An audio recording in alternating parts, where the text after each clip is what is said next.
Welcome back नाजरीन। इस movie की इब्तदा में दिखाया जाता है कि किंग लॉर्ड गुस्से में आकर प्रिंसेस मॉर्गन को गर्दन से पकड़ता है और दीवार के साथ जोर से दे मारता है। फिर वो सब सिपाहियों के सामने उसका लिबास चाक कर देता है और उससे बदसलूकी करने की कोशिश करता है, क्योंकि मॉर्गन ने उसे सुस्त और कमीना कहा था। मगर प्रिंसेस मॉर्गन पीछे नहीं हटती। वो अपनी कुल्हे चटकती है और उसे उकसाती है, अगर वाकई हिम्मत है तो कुछ करके दिखाए। सिपाही हंसते हैं और घूरने लगते हैं और उनकी नजरों में खबासत झलक रही होती है, क्योंकि उसके जहन में उसके लिए एक और ज्यादा अजियतनाक सजा है। किंग लॉर्ड मॉर्गन के हाथ एक लकड़ी से बांधकर उसे वीराने के बीचों बीच छोड़ देता है। असल में उसे मालूम था कि मॉर्गन ने उसे वरगला कर इत्तेहाद किया था ताकि वो किंग आर्थर के नाजायज बेटों को हटवा सके और खुद बआसानी तख्त नशी हो जाए। इसलिए वो उसे बयाबान में एक रात के लिए तन्हा छोड़ देता है ताकि वो इसके बारे में सोच सके। अगर वो खुशकिस्मत हुई और भेड़ियों का शिकार न बनी तो शायद उसे एक और मौका दिया जाएगा कि वो इसके साथ दोबारा काम करे। रात गुजरने लगती है और एक पुरअसरार धुंध मॉर्गन के गिर्द छा जाती है। मॉर्गन मोहतात होकर इधर उधर देखती है, लेकिन उसे एहसास होता है कि ये भेड़िए नहीं बल्कि वो शैतान है जिसके साथ वो मुद्दत से जादू टोने का सौदा कर रही थी। अगरचे शैतान बार बार ये बड़बड़ाता है कि वो गलत है, मॉर्गन ये समझने से कासिर है कि वो किसकी तरफ इशारा कर रहा है। खुशकिस्मती से कम ये रात शैतान की हिफाजत में गुजार लेती है। अगली सुबह किंग लॉर्ड उसके गाल पर हाथ फेंककर उसे जगाता है। अब वो चाहता है कि उसके इत्तेहादी यानी मॉर्गन इस सजा के बाद फरमाबरदार हो चुकी होगी। चुनांचे खुदाओं की तलवार आर्थर ने कैच निकाली है, लिहाजा अब आर्थर को सल्तनत छोड़ने के लिए 5 सुबहों की मोहलत देना बेकार है। अब किंग लॉर्ड आज रात ही आर्थर पर हमला करने का फैसला करता है। अगरचे वो अभी कमजोर है, मगर मॉर्लन इसरार करता है कि आर्थर की ताजपोशी आज रात ही करनी होगी। सैकड़ों जंगजू आर्थर को देखने आते हैं कि किस तरह उसने तलवार खींची और अब बादशाह बनने जा रहा है। इसी दौरान मॉर्गन किले में घोड़े पर सवार होकर पहुंचती है, लेकिन वो यहाँ कोई पैगाम देने आई है। मॉर्गन मॉर्लन को बताती है कि किंग लॉर्ड आज रात हमला करेगा और उन्हें नेक तमन्नाओं के साथ अपना पैगाम देकर रवाना हो जाती है। मॉर्गन फौरन तैयारी करता है ताकि ताजपोशी में कोई रुकावट न आए। यूं आर्थर की ताजपोशी होती है। मजमे के दाद व तहसीन के साथ वो बादशाह बनकर अपनी पहली ऐलान करता है। वो ऐलान करता है कि वो यहाँ मौजूद लोगों की अजीम उम्मीदों पर पूरा उतरेगा और एक नया तरीका हुकूमत राइज करेगा।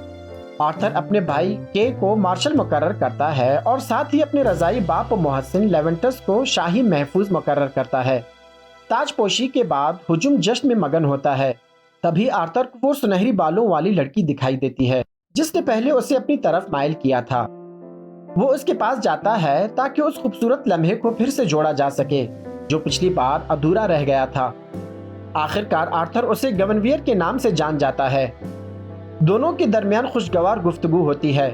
फिर वो समंदर के किनारे जा पहुंचते हैं। गवनवियर समंदर की तरफ देखकर कहती है, अगर मैं यहाँ से छलांग लगा क्या मैं मर जाऊंगी?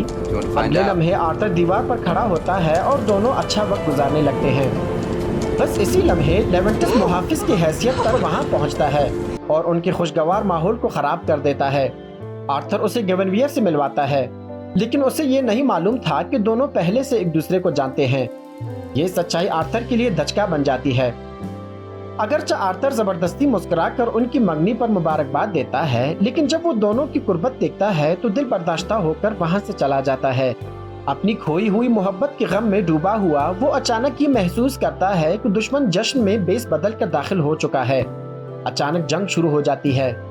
मर्लन फौरन आर्थर को महफूज मकाम पर ले जाता है, लेकिन किंग लॉर्ड जो आर्थर को मारना चाहता था उसके पीछे आ जाता है।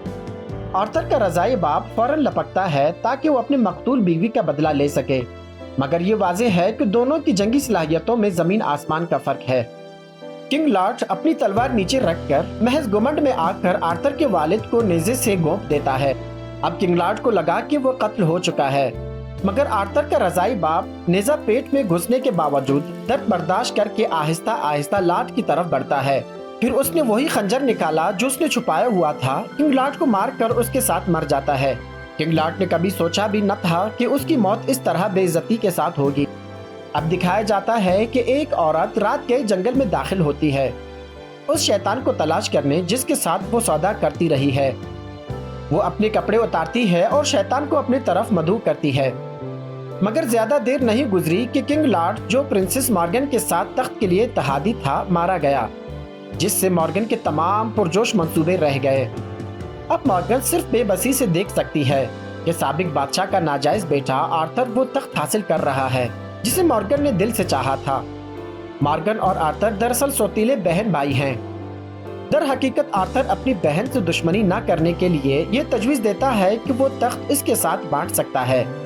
अब दिखाया जाता है कि रवानगी के बाद मॉर्गन दोबारा जंगल की गहराई में जाती है ताकि शैतान से अपने मामला जारी रख सके।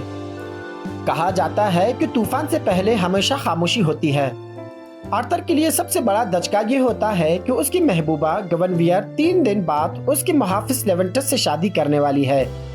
गवनवियर को इसकी मंगनी से बड़ी उम्मीदें थीं, क्योंकि वो बचपन से उसके साथ बंधी हुई थी। शादी जो किले में होना था, दोनों के लिए कुछ अजीब सी कैफियत लेकर आती है। इसी लम्हे मॉर्गन अपने एक मुलाजमा के साथ आर्थर को अपने महल में अशाया के लिए मदऊ करती है, मगर अफसरदा आर्थर बिला झिझक दावत कबूल कर लेता है। मॉर्गन के पास कोई चारा नहीं, इसलिए उसे उसके साथ जाना पड़ता है। जब दोनों महल में पहुंचते हैं, मॉर्गन पूरी शान और शौकत में उनका इस्तकबाल करती है। मॉर्गन का अचानक ताबेदारी भरा हुआ रवैया दोनों के लिए हैरान कुन होता है। मॉर्गन कभी कायल नहीं हुआ कि वो वाकई अमन की ख्वाहिशमंद है। मॉर्गन एक शानदार इशाया तैयार करती है, मगर मॉर्गन मोहतात रहता है और खाने से गुरेज करता है, जिस पर मॉर्गन खुद आर्थर की सूप का पहला नवाला चखती है। ये इशाया खुशगवार माहौल में जारी रहता है। खाने के बाद आर्थर मॉर्गन के महल में सो जाता है। रात गए मॉर्गन उसके कमरे में आती है। अब दोनों वैसे ही करीब हो चुके हैं जैसे कोई बहन भाई जिनके दिल में नफरत ना हो। ज़ाहिरी तौर पर वो कहती है कि वो अपने भाई को जानना चाहती है, जिससे आर्थर का दिल पिघलता है और उसका एहतियात खत्म हो जाती है। फिर वो जानबूझकर ऐसा जाहिर करती है जैसे आर्थर को साफ करते हुए उसके सीने पर छुरी चल गई हो और उसकी अंगूठी आर्थर के खून से रंगी जा चुकी है। वो मुतमईन होकर कमरे से निकल जाती है। मॉर्गन अब भी हाल में मौजूद होता है तो मॉर्गन उसे शराब के लिए मदऊ करती है, मगर चंद घूंट के बाद मॉर्गन का होश जाता रहता है। जब उसे एहसास होता है कि कुछ गलत है, तब तक बहुत देर हो चुकी होती है, क्योंकि मॉर्गन अब उसके सीने पर सवार है। मॉर्गन पूरी कोशिश करता है कि बेदार रहे। वो मॉर्गन का चेहरा अपने हाथ में लेता है और अचानक उसे वो लम्हा याद आता है जब किंग आर्थर को जहर दिया गया था, लेकिन शराब का जहर पूरी तरह असर कर चुका था और मॉर्गन जमीन पर गिर जाता है। जब वो होश में आता है तो खुद को बिस्तर में बंधा हुआ पाता है और मॉर्गन उसके बाल और नाखून जमा करके किसी शैतानी रस्म की तैयारी कर रही होती है। जब उसे पूरी तरह होश आता है तो मॉर्गन पर इल्जाम लगाता है कि उसने अपने बाप को जहर दिया था, मगर मॉर्गन कहती है कि वो शख्स उस काबिल ही नहीं था कि उसे अपना बाप माने। मॉर्गन जानता था कि मॉर्गन दिल की गहराई से मजरूह है, इसलिए वो उसे नरमी से याद दिलाता है कि वो जादू जो वो कर रही है उसे ताकत नहीं देगा, बल्कि उसकी कीमत वसूल करेगा। मगर मॉर्गन, जो अपना तख्त वापस लेने के लिए पुरअज़्म है, कुछ सुनने को तैयार नहीं। मॉर्गन को नहीं मालूम कि गुज़श्ता रात उसकी जहरीली कैफियत के बाद मायूस आर्थर महल छोड़ चुका है। गवनवियर का ख्वाब दोबारा देखने के बाद वो फैसला करता है कि अब वो उसे अपने दिल की गहराई से सब कुछ बता देगा। अपनी शादी की रात दुल्हन चुपके से उठती है और बिस्तर के नीचे छुपा हुआ हिरन का खून निकाल कर सफेद चादर पर डाल देती है। वो खून बाकी सबको धोखा देने के लिए काफी था। गवनवियर और लेवेंटस बचपन के दोस्त थे, बचपन से ही एक दूसरे से मंसूब थे। मगर फिर खूबरू बादशाह आर्थर गवनवियर की दुनिया में दाखिल हुआ।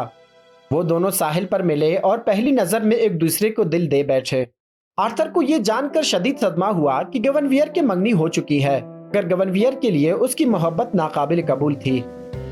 इसलिए शादी की सुबह वो चुपके से गवनवियर के बिस्तर में घुस गया। थोड़ी देर बाद वो साहिल पर नमूदार हुआ। आर्थर ने उसे देखते ही पहली बात ये कही कि वो लेवेंटस से शादी न करे। उसे यकीन था कि एक नाकाबिल बयान मोहब्बत उनके दरमियान जन्म ले चुकी है। पहले उस साहिल पर उनकी पहली मुलाकात हुई और उसके बाद उस रात बादशाह की ताजपोशी की महफिल में। आखिरकार वो दोनों एक दूसरे के करीब आ गए और उन्होंने एक बोसे से सब कुछ एक दूसरे को कह दिया। उस साहिल पर उन्होंने एक दूसरे को तन मन और धन दे दिया। उसके बाद गवनवियर ने आर्थर से कहा कि ये लम्हा बस एक लम्हा यहीं पे खत्म हो गया।